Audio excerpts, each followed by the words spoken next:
The Galactic Council chamber buzzed with the usual mixture of boredom and condescension as Ambassador David Martinez stepped forward to address the assembly. Around him, representatives from dozens of species shifted in their seats, their various forms of communication, creating a low hum of dismissive chatter.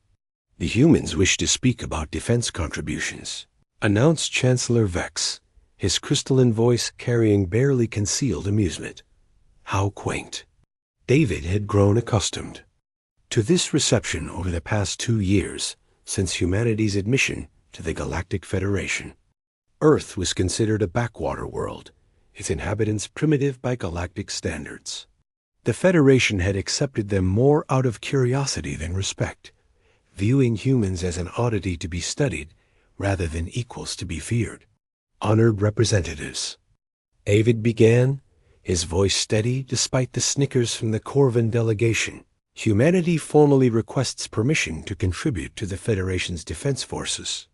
The chamber erupted in what could only be described as laughter, though the sounds varied wildly across species. The Corvans made harsh clicking sounds, while the Thrakari produced melodic trills that somehow managed to sound mocking. Defense forces? Boomed General Krell, the Federation's military commander, his massive form rising from his seat. Your species has barely mastered faster-than-light travel. What could you possibly contribute to our advanced military? David had anticipated this response.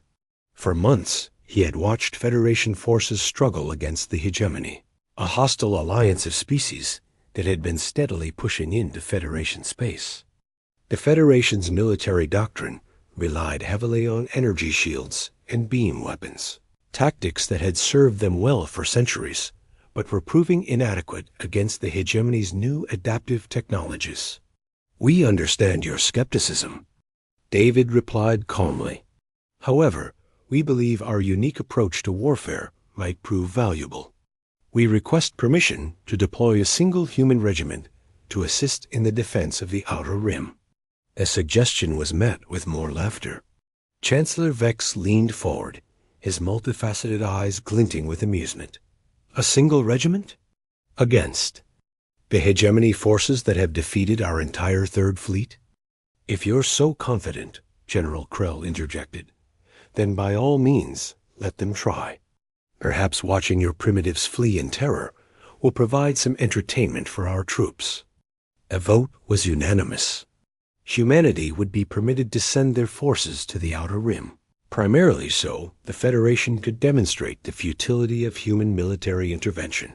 3 weeks later, Colonel James Harrison stood on the bridge of the human vessel Defiant, watching the Federation fleet hold position near the contested system of Proxima 7.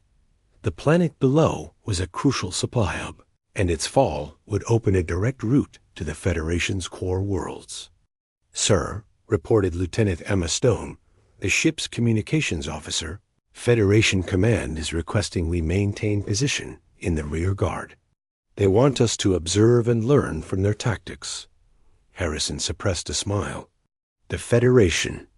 Commanders had no idea what they were about to witness. While other species had evolved beyond what they considered primitive kinetic warfare, humans had refined it to a deadly art. Signal the fleet, Harrison ordered. Prepare for engagement. The hegemony forces emerged from hyperspace with overwhelming numbers, 3 massive dreadnoughts accompanied by dozens of smaller vessels. Their ships bristled with advanced energy weapons and adaptive shielding that had proved nearly impervious to Federation beam weapons. General, Krell's voice crackled across the communications channel.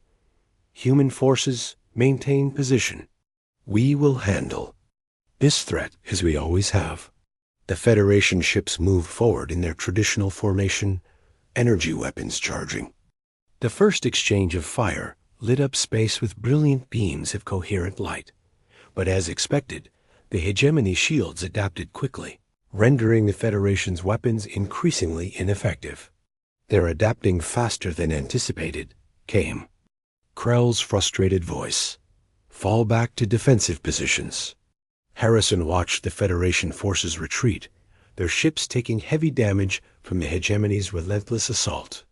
It was time to act.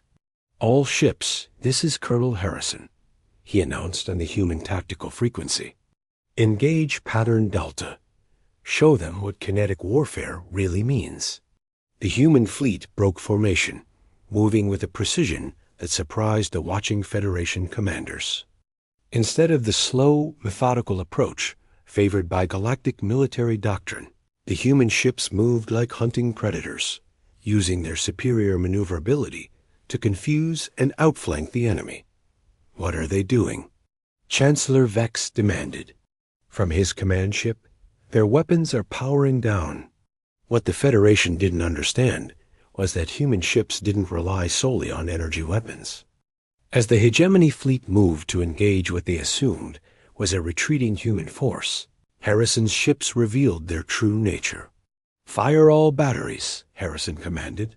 The human vessels unleashed a devastating barrage of railgun projectiles, each round traveling at a significant fraction of light speed.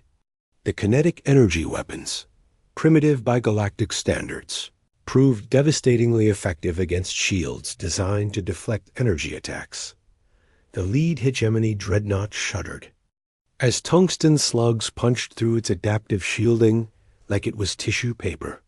Secondary explosions rippled across its hull as the kinetic rounds continued their destructive path through the ship's interior. "Impossible," breathed General Krell. "How are they penetrating the shields?" But the humans weren't finished. As the hegemony fleet tried to adapt their tactics, human fighter squadrons swarmed their larger ships, each small craft armed with guided missiles and more railgun systems. The fighters moved with an aggression that shocked the Federation observers, pilots willing to risk everything for strategic advantage. Within 40 minutes, the engagement was over. The hegemony fleet, which had seemed invincible just an hour before, was either destroyed or fleeing. The human losses were minimal: 2 fighters and damage to a single destroyer.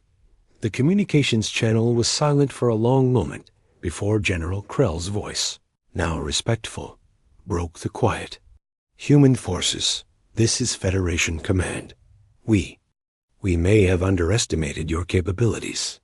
David Martinez, monitoring the battle from the Federation flagship, allowed himself a small smile.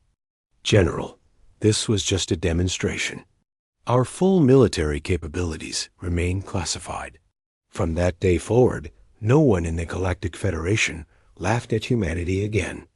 Instead, they began to wonder what other surprises this seemingly primitive species might have in store.